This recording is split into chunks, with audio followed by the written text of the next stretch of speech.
Kalau dari bagaimana LPM ini perlu melakukan pengawasan ini sebagai sesama kita sebagai jurnalis gitu. Sesama jurnalis saya. Sama Mas Aryadi juga, sama Mas Ari. Juga ada program untuk melakukan pemantauan nggak? Artinya berita khusus mengenai pemilu pilkada Kalsel misalnya. Kalau pemilu berita tentang politik sejauh ini visip untuk sekarang untuk beberapa waktu ke belakang masih mencoba tipis-tipis untuk keluar kampus. Ya. Jadi kita fokus pemberitaannya memang sekarang ya beda dengan yang dulu, di mana mereka mengomentari isu nasional. Di zaman sekarang ini kami lebih kebanyakan mengomentari isu-isu yang berada di lingkup kampus. Di kampus ya. Tapi mengingat bagaimana euforia untuk 2024 ini begitu besar, saya rasa itu perlu juga memang untuk direncanakan. Iya. Artinya tidak berkutat di kampus saja gitu. Tidak berkutat mengkritisi rektor ya.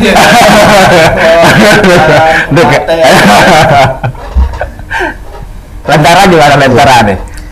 Kita sebagai media kampus ya Pak, jadi tujuannya sebagai kontrol sosial. Iya. Jadi untuk fokus ke depan dari lembaga pers di kampus itu kita pemantau soal politik praktis. Nah itu kan sangat rentan terjadi. Apalagi kan banyak keterlibatan dosen yang sudah masuk ke partai politik kan. Jadi untuk politik praktis itu sangat rentan terjadi di mahasiswa. Nah jadi program khusus untuk tes mahasiswa itu mengontrol itu Pak.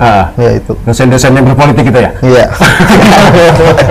Nah itu juga ini Pak, juga salah satu concern kita juga di BEM Kalsel bagaimana memang para ASN itu tidak berpihak kepada pihak-pihak yang memang di luar daripada ruang lingkup kepegawaiannya gitu. Nah, karena yang kami rasa hari ini segala bentuk atau segala ruang itu bisa dimaksimalin orang-orang yang jahat, oknum-oknum yang jahat gitu kan.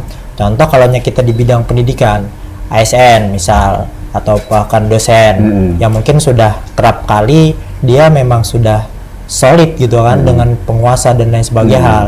Nah bisa jadi itu nanti masyarakat kampusnya bisa jadi coba dicek-cokinya lah dengan beberapa pemikiran-pemikiran yang memang mengarah kepada dia kan. Nah itu yang hari ini menjadi salah satu concern kita juga. Bagaimana memang ASN itu harus netral, netralitas ASN. Baik itu kepegawaian yang sifatnya pendidikan atau aparat penegak hukum juga harus sama sih. Apalagi kan terdengar terdengar desas-desus inilah. Bagaimana memang di tahun 2024 ini bakal ada aktor politik dari salah satu penegak hukum kita kan. Nah ini yang harus kita coba lihat apakah nanti itu adalah politik yang memang pragmatis ataupun tidak. Nah dan ini perlu kita kawal nanti Pak, kita kritisi kan gitu. Bagaimana memang kalau ada hal-hal yang seperti itu ya jangan sampailah didiamkan. Nah iya memang mahasiswa ini adalah tulang punggung masyarakat gitu. Apa yang tidak berani disuarakan masyarakat itu kalau mahasiswa yang bicara semua pada takut gitu. Jadi memang mahasiswa kita perlu semangatnya gitu, aksinya gitu, kita tunggu gitu. Bicara soal para dosen itu perlu diawasi secara enggak? Apa memang banyak gitu selama ini? Ada di perguruan tinggi itu yang beberapa yang dosennya sudah terlibat di partai politik. Otomatis kan dia mendukung calon yang partai yang dia dukung. Jadi rentan kan terjadinya politik praktis yang di kampus. Ada kan beberapa dari dosen juga yang apalagi jadi tim sukses, ada juga beberapa dosen tim sukses yang bakal naik di pemilihan presiden 2024 nanti ada. Mas Ari sejauh ini tahapan pemilu oke-oke saja tidak? Apakah ada mulai, kan kita kadang naik motor melenceng sedikit kita ingatin, terus lagi melenceng sedikit kita ingatin gitu. Kira-kira ada sudah tanda-tanda atau bagaimana? Atau ini sudah on the track gitu? Oh iya. Kalau masalah persiapan kita menuju pemilu ya, mungkin awalnya saya menganggap wah baliho-baliho untuk 2024 ini terlalu cepat untuk dipasang. Namun ketika memikirkan bagaimana 2024 itu akan menjadi akhir untuk rejimnya Jokowi ya, selama 10 tahun menjadi presiden kita, memang akan menjadi pesta di mana kontestasi politik ini kita tidak tahu lagi arahnya kemana. Apakah masih tetap dipegang oleh PDIP sebagai partai yang sudah menjadi wakil kita selama 10 tahun, atau mungkin dipegang partai-partai lain dengan sosok-sosok lain seperti itu. Dan kalau dibilang terlalu cepat, iya. Apakah wajar? Menurut saya wajar. Tapi apakah sesuai etika, saya tidak tahu. Karena juga sejauh ini belum ada ya, sejauh pengamatan saya belum ada hal-hal melenceng yang dilakukan oleh partai politik ataupun kandidat-kandidat bakal calon yang akan maju di 2024 ini. Jadi saya rasa kita harus tunggu kapan mereka main aja lagi. Gitu. Jadi sementara ini on the track ya. Tapi apakah kecepatan atau tidak itu ada. Mas Aryadi, cepetan tadi ya orang-orang mengajukan baliho. Saya pasang baliho kira-kira kecepatan tidak? Saya mau ajukan jadi gubernur misalnya. Kira-kira start 2 tahunan kecepatan tidak? Setiap partai politik kan Pak pasti ada strateginya masing-masing. Ada yang cepat, ada yang lambat. Ambil misal Nasdem kan cepat mendeklarasikan Anies, sedangkan PDIP kan belum ada deklarasi. Jadi mereka yang ada partai-partai di Indonesia ini punya strateginya masing-masing. Ya, untuk apa? Sukseskan pemilu 2024 nanti. Kalau di pilkada Kalsel perlu tidak hal itu gitu? Seperti di pilpres gitu, mulai mencalonin gitu. Karena kami juga beberapa kali ada liputan soal siapa sih mau jadi Kalsel 1 gitu. Kan incumbent tidak ada ya, kecuali Pak Muhyiddin ya. Pak Muhyiddin. Kalau dia nongol ya, kalau dia muncul gitu. Kira-kira perlu tidak, Mas Yogi? Oke, baik. Kalau berbicara masalah yang seperti itu, sebelum menanggapi Mas ya, kita gini. Kami sempat sangat-sangat kecewa pada tahun 2020 kemarin, yang mana itu COVID masih tinggi kan, yang masih COVID tinggi-tingginya. Lantas kami sangat kecewa ada beberapa baliho itu yang dipasang oleh aktor-aktor politik untuk mengkampanyekan dirinya. Makanya kata teman-teman, dia ini punya jabatan strategis lagi, dan mungkin berkaitan juga terkait dengan permasalahan COVID-19 kemarin. Nah, makanya kata teman-teman seperti ini, apakah hari ini pejabat-pejabat atau bahkan elit kaum elitis kita hari ini itu sudah bersiap untuk 2024, padahal rakyat menjerit gitu kan, bagaimana adanya 2020 itu lagi 4 tahun itu masih ada 4 tahun kan. Nah, makanya kemarin kami sangat-sangat kecewa dengan beberapa oknum aktor politis terkait pembentangan baliho, mengkampanyekan dirinya dan lain sebagainya. Dan kalau berbicara Kalsel, Kalimantan Selatan, sebenarnya ya untuk coba kita mengetahui siapa yang bakal bertarung nanti, yaitu kalaunya pandangan saya itu tidak jadi soal. Nah, hanya saja yang kita selalu bingung, ada kebingungan di negeri ini bahwa saat belum adanya jadwal kampanye, dia sudah mampu kampanye. Nah, ini yang harus kita bingungkan gitu kan. Dan apakah para penegak pemilu atau pemilihan umum itu tidak bereaksi atau seperti apa, kita kurang tahu masalah itu. Nah, seharusnya kalau pandangan saya, kita boleh mendeklarasikan diri kan sebagai calon yang bakal maju di pemilu yang akan datang. Tapi jangan sampai juga dia punya gerakan seakan-akan dia ini sudah ditetapkan sebagai calon. Sebagai bakal calon aja belum kan, apalagi sebagai calon gitu. Nah, dan ini bagi saya ini adalah paradigma yang harus dirubah di bangsa ini. Wabil khusus nanti di Kalimantan Selatan lah. Jangan sampai ada gerakan yang bahasanya hari ini dia masih belum ditentuin sebagai bakal calon atau calon, dia sudah gerak. Apalagi kalaunya bahasanya yang orang itu mengkampanyekan diri adalah salah satu tatanan pejabat yang ada di Kalimantan Selatan. Nah, sebelum itu kita harus selesaiin PR dulu kan. PR Kalsel hari ini masih banyak, Pak. Nah, PR Kalsel kan masih banyak nih. Nah, kalaunya dia ini sudah gerak politis untuk 2024, lantas Kalsel di mana kan? Lebih baik sebelum dia bersiap untuk 2024, ya harus selesaiin dulu pekerjaan-pekerjaan rumahnya. Baik itu dari sektor ekonomi atau pendidikan, kesehatan atau lingkungan dan lain sebagainya hal lah. Kalau soal kampanye duluan, saya mungkin ada punya jawabannya. Mungkin itu dijawab oleh bahwa sah-sah saja karena belum memasuki tahapan pemilu gitu. Belum ada, jadi sah-sah saja orang pasang baliho, sah-sah saja saya pasang baliho saya di depan pasar gitu ya. Tidak melanggar saya, tidak melanggar karena gitu ya. Ya, karena masih belum tahapan. Nanti kalau sudah tahapan mungkin bisa melanggar. Nah, kan sudah masuk, Saya ditetapkan sebagai calon. kemudian belum tahapan kampanye saya kampanye gitu. Tapi ini kan semua belum. Persoalan mungkin tadi itu gitu. Konsentrasi misalnya Para pejabat semestinya berpikir menyelesaikan tugas ya. Iya. Jangan sibuk kampanye ya. Nah, Jangan itu. sibuk melakukan penggalangan massa ya. Gitu. Seperti itu. Saya ada pertanyaan gitu dari teman-teman di luar sana. Ini dari Raja Banjar. Tentang larangan kampanye di kampus gimana, teman-teman? Kan justru calon bisa diajak debat visi dan misi. Nah, ini kan bagaimana nih? Ini ada keinginan calon-calon untuk bahkan ada calon-calon yang mungkin masuk ke kampus. Itu Anda terima tidak, Mas Ari? Ada terima enggak kalau ada yang masuk?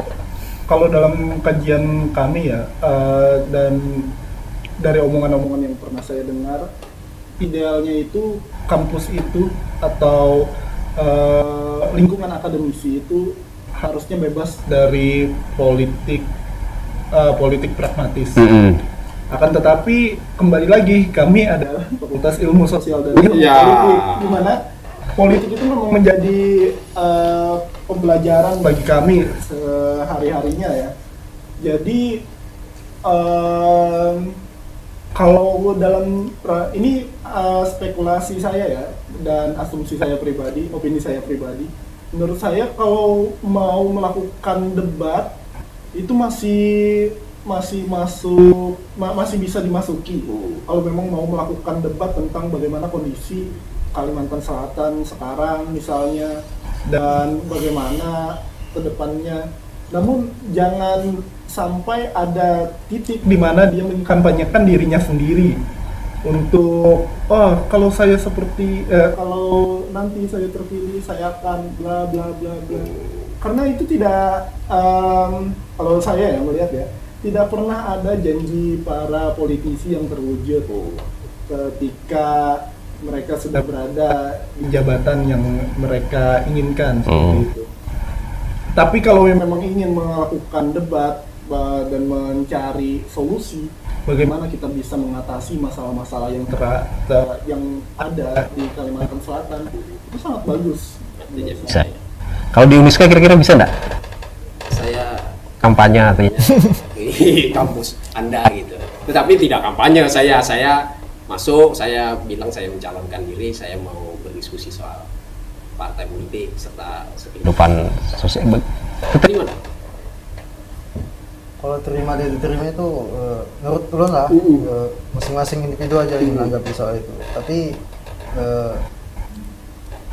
untuk itu kalau masuk kampus itu bisa-bisa aja sih kan, bisa-bisa aja karena tidak melanggar juga kan, tidak melanggar proses pemilu.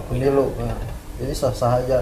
Tapi kalau sudah tahapannya sudah tidak bisa berkampanye itu tidak bagus untuk diterapkan di kampus-kampus. Karena kan ada mahasiswa kampus nih harus bersih dari murni dari politik gitu, tetapi Saya bilang saya dari FISIP saya belajar politik, masa saya tidak? Kira-kira belum ada anu enggak? Kira-kira kalau rektor ngundang calon-calon kepala daerah, calon-calon gubernur misalnya, diundang sekitar 1-2 orang gitu, akan diskusi ilmiah gitu, kira-kira terima enggak? Oke. Apa ya yang pertama yang mau saya sampaikan begini Mas, semangat itu kan memang disampaikan di beberapa bulan yang lalu. Bagaimana kata salah satu orang yang bicara di sana itu bilang bahwa pemilu ini kerap kali sangat berkaitan dengan yang namanya orang-orang yang pada prinsipnya berumur 20 sampai 25 tahun. Nah, dan salah satunya kandang atau bahkan tempat berkumpulnya daripada umur 2020 dan sampai 25 tahun itu ada di kampus perguruan tinggi. Nah, pertanyaannya, kalau sebelum saya menjawab apakah kita terima atau tidak, ada nggak dulu yang berani? Gitu. menantang. Gitu kan? Anda nggak dulu yang berani, karena saya bersepakat dengan apa yang disampaikan teman-teman dari Universitas Indonesia kemarin. Bagaimana kata mereka di kampus itu tidak ada yang namanya kesakit hatian seandainya kita kritik habis-habisan atau bahkan kita kuliti daripada visi dan misinya. Dan di situ itu salah satu bentuk kita mencerdaskan juga, dan kita bisa selektif untuk ini paslon apakah memang berkapasitas ataupun tidak, atau memang dia ini tidak ada kapasitasnya. Nah, kita itu punya kesempatan di sana. Bagaimana mahasiswa tadi Pak, kita memang punya peran untuk bahasanya kita selektif untuk menentukan pilihan kan. Nah, makanya Anda nggak dulu yang berani. Jadi kalau para calon gubernur yang mau berkampanye, mau menjelaskan visi misinya, ini Mas Yogi menantang untuk datang ke kampus. Gitu kan, Anda nggak dulu yang berani, karena kampus itu sudah sewajarnya kita ada tesis dan antitesis. Kita ada mengargumentasikan sesuatu, kita menolak argumentasi sesuatu. Kita sudah wajar dan itu makanan sehari-hari di kampus. Nah, lantas seandainya ada para penguasa politik ingin berkunjung ke kampus dan dia ingin menyampaikan visi dan misinya, jangan sampai nanti kalaunya sudah dikuliti dia sakit hati gitu kan. Nah, karena gini, dari sekian banyak partai politik yang kami undang, itu hampir seluruhnya menyasar kepada pemilih pemula, pemilih milenial. Anda diperbutkan. Ya. Anda para pemuda diperbutkan. Tentu saja mahasiswa menjadi, kalau sudah bisa deketin mahasiswa, kalau sudah mahasiswa setuju, mungkin pemuda-pemuda yang lain, generasi milenial lain akan ikut. Jadi Anda adalah kalau Anda sudah oke, yang lainnya tinggal teman-teman mahasiswa kritis-kritisnya. Demikian. Tapi pilihannya itu ada dua Pak. Bisa jadi dia untung atau buntung kan. Oke lah, bahasanya dikenal oleh mahasiswa, tapi dia gak bisa jawab atau gagap menyampaikan visi dan misinya kan, itu selesai, buntung dia. Saya senang sekali berdiskusikan teman-teman mahasiswa, Mas Ari, Mas Yogi, Mas Arya. Demikianlah pemirsa perbincangan kami bersama teman-teman dari mahasiswa, begitu menarik, begitu bersemangat, dan Mas Yogi mempersilahkan para kandidat untuk datang ke kampus, mengungkapkan visi misi, berdiskusi, bahkan dikritik, tetapi jangan. Kami di Tribun Series Suara Rakyat, semoga kita mendapatkan pemimpin-pemimpin yang lebih bagus di 2004. Begitu Mas ya? Ya, betul. Amin. Assalamualaikum.